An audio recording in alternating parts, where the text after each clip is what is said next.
Now! Picture this. It's late at night in a quiet Texas town. The streets are empty. The sky is heavy with silence. And you're sitting in your car, waiting for a moment to pass. Suddenly you see two boys approaching. They look young, no older than 12, dressed in simple clothes, standing under the dim glow of a street light. At first glance, nothing seems unusual. But what happened next became the beginning of one of the most chilling urban legends in America. In the early 1990s in Abilene, Texas, a man stopped his car in a parking lot outside a movie theater. He was sorting through some papers when he noticed two children walking toward him. At first, he assumed they needed help. Maybe they were lost. Maybe they needed to call their parents. Their behavior seemed calm, polite, even rehearsed. But something about them felt wrong. One of the boys spoke. His words were clear, but his voice carried no warmth. He asked if they could get a ride home. He promised it wouldn't take long. He insisted they were just kids who needed help. The man, cautious but curious, began to lower his guard. But then he noticed it, the silence. No sound of crickets, no wind, just the boy's voice and the weight of an unnatural stillness. The man hesitated, searching for an answer. That's when he finally looked directly into the boy's eyes. What he saw sent a chill racing through his body. The eyes were completely black. No whites, no pupils, no reflection of light. Just dark, endless voids staring straight into him. Fear took over. His instincts screamed that something was terribly wrong. The second boy, standing slightly behind, shifted closer, his face just as pale, his eyes just as empty. Both boys repeated their request. Their voices grew sharper, more insistent. "Let us in. We need a ride.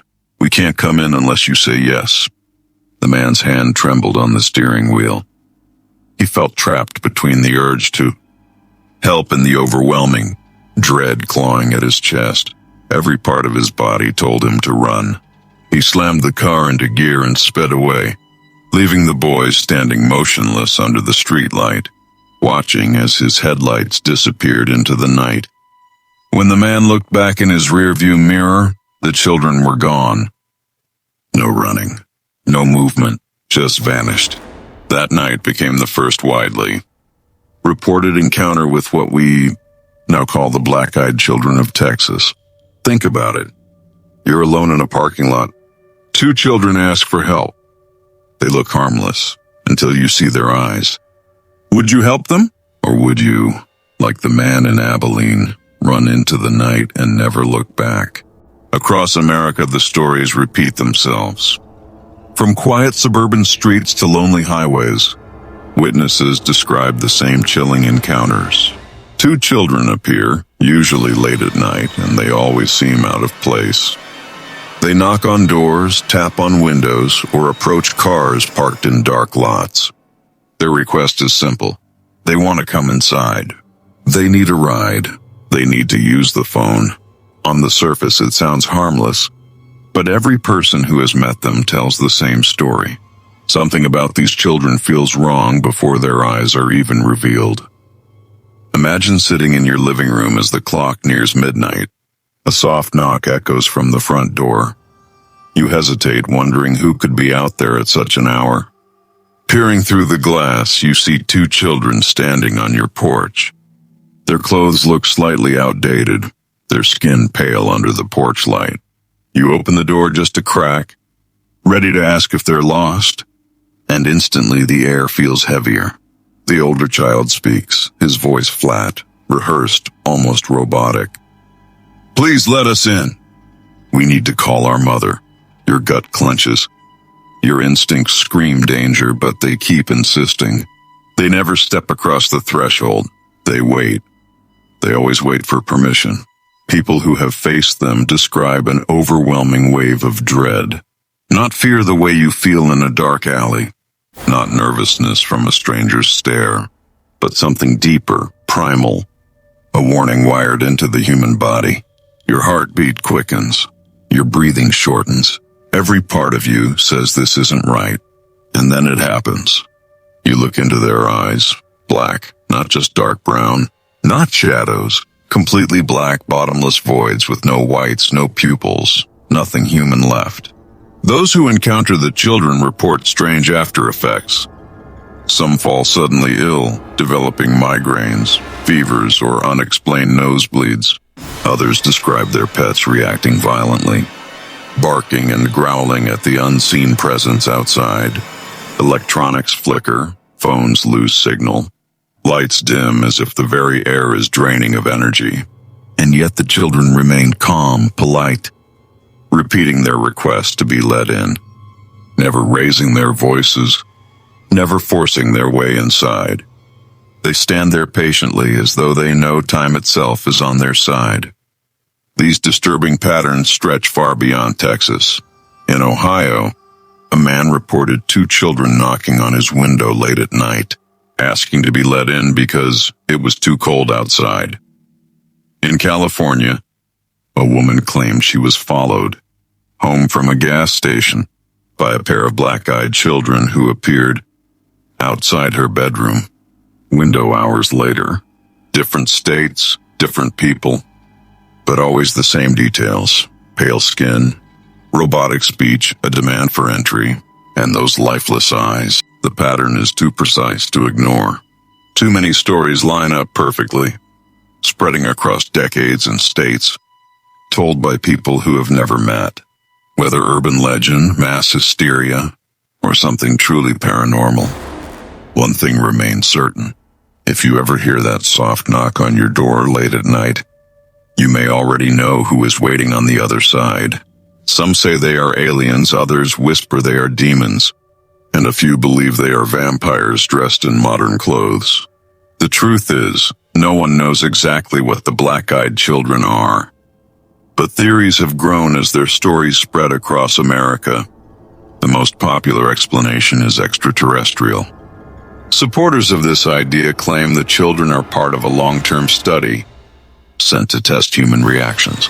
Their emotionless voices, pale features, and hypnotic eyes all match reports of alien encounters, witnesses who suffer sudden illness after letting the children near believe they were exposed to radiation or some unknown energy. To them, the black-eyed children are not lost kids, but envoys of something far beyond our world. Others insist the phenomenon is demonic. These children never force their way inside. They ask, they wait, they demand permission. That detail mirrors centuries of folklore, describing dark entities that cannot cross thresholds without consent. People who see them report overwhelming dread, a fear that feels deeper than human instinct, like a spiritual warning. Their eyes, bottomless and empty, are seen as proof of possession, the outward sign that no soul remains inside. To believers, they are not children at all, but demons in disguise, wearing innocent faces to trick the unsuspecting. There is also the vampire theory. In old European legends, vampires could not enter a home unless invited, and they often appeared as children or beggars seeking help. The black-eyed children fit the same mold. They arrive at night, speak politely, and push for entry without ever stepping across the threshold. Folklorists argue that the legend of the vampire never died, it simply evolved into the modern stories we tell today. The black eyes in this view symbolize the loss of humanity, the corruption of something once alive. Skeptics dismiss all of these ideas. They believe the black-eyed children are nothing more than an urban legend born in the early days of the internet. They argue that fear spreads quickly online, and once a story goes viral, people begin to see patterns that aren't really there. Sleep deprivation, imagination, or even sleep paralysis may explain the encounters. To skeptics, the black-eyed children are a psychological trick, a shared ghost story retold until people start believing they experienced it themselves. Yet the problem with the skeptic's explanation is consistency. Reports stretch from Texas to Vermont, from California to Maine, over decades. Witnesses come from different backgrounds, ages and places, yet they describe the same pale skin, the same robotic voices, the same endless black eyes. Could all of them be mistaken? Could so many strangers invent the same details without knowing one another? Every theory points to a terrifying possibility. If they are aliens, then humanity is being watched. If they are demons, then something dark is walking among us. If they are vampires, then old legends may still be alive in new forms. And if none of these are true, then we are left with an even scarier question. What exactly are the black-eyed children, and why do they keep coming back? The reports never stopped. Decades after the first sighting in Abilene, new encounters keep surfacing, each one more unsettling than the last. In Vermont, a snowstorm raged outside a rural farmhouse when a knock echoed through the night. A woman opened her door to find two children, pale and shivering, asking to come in and use the phone. Against her instincts, she let them inside. They sat silently at her kitchen table, their heads bowed. When she finally caught their eyes, her stomach turned cold, black, endless, hollow. Minutes later, her nose began to bleed. Her husband collapsed with sudden pain. By the time they recovered, the children were gone. No footprints trailed through the snow. No sign they had ever been there. In Ohio, a man driving home after midnight pulled over. When he saw two children standing by the roadside, they waved at him asking for a ride. He rolled down his window only slightly and immediately felt his chest tighten. The older child leaned forward, speaking in that same monotone heard in other accounts. "Please, we need a ride home." The man's pulse raced, sweat running down his back. Then the younger child stepped closer, lifting her face. Her eyes were nothing but black voids, swallowing the glow of the dashboard lights. He slammed his foot on the gas and never looked back. California holds its own terrifying tale. A young woman pumping gas late at night noticed two kids watching her from the far side of the station.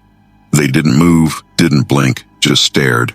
She left quickly, heart pounding. But hours later, she awoke in her apartment to soft tapping at her window. Pulling back the curtain, she saw the same two children standing on the fire escape. Black eyes fixed on her, pale faces glowing under the street lamp. She froze, unable to scream. When she finally blinked, they were gone. These stories are not isolated. From Maine to Arizona, people describe the same patterns. The children appear in pairs, dressed in clothes that never quite match the present day. They speak with unnerving politeness, always asking for entry, always pushing for trust. They never force themselves in. Yet those who allow them inside often report strange consequences: sudden illness, electrical failures, pets reacting in terror. Sometimes even death follows, though no direct cause is ever found. Modern technology has not slowed them down. Security cameras occasionally capture glimpses: two children standing at a porch in the dead of night, motionless for minutes before fading back into darkness. Phone calls from witnesses cut off abruptly, leaving only static. Even digital recordings show distortions whenever the children appear, as if the very devices cannot handle their presence. The most unsettling part is the spread. This is no longer a Texas legend. The black-eyed children have become a nationwide phenomenon. They are seen in rural fields, suburban neighborhoods, busy cities, and desolate highways. Each new account carries the same core details, repeated like a haunting ritual: pale skin, flat voices, an invitation request, and those soulless black eyes. The encounters prove one thing: whatever they are still here. They are still knocking on doors, and they are still waiting for someone to say yes. They say every legend carries a warning, and with the black-eyed children, that warning could mean the difference between life and death. The pattern is always the same. They arrive at night. They ask politely. They wait for permission. They never force their way inside. But once you let them cross the threshold, nothing is ever the same again. Imagine it: a soft knock on your door around midnight. Two children stand on your porch, pale, quiet, almost fragile in the glow of the porch light. Their voices are calm, asking to use your phone, asking for a ride, asking to come in from the cold. Every instinct inside you tells you to slam the door, but a part of you hesitates. They look harmless, almost innocent. That hesitation is exactly what they need. Those who claim to have let them inside describe terrifying consequences. Some fall violently ill within hours, nosebleeds, migraines, dizziness so severe they can barely stand. Others say their pets react with uncontrollable fear, barking and clawing to escape the room the children entered. Electronics flicker, lights dim, and phones die as though the air itself has been drained of power. In the worst cases, tragedy follows. People report unexplained accidents, sudden health declines, even deaths that seem to trace back to the night they said yes. What makes this warning so powerful is the consistency. Whether in Texas, Vermont, or California, the details never change. The black-eyed children cannot step inside until they are invited. They do not break in. They do not force doors open. They wait, patient and silent, as if they know curiosity or compassion will eventually win. The moment you surrender, the moment you let them in, the damage begins. Folklore experts argue this is no coincidence.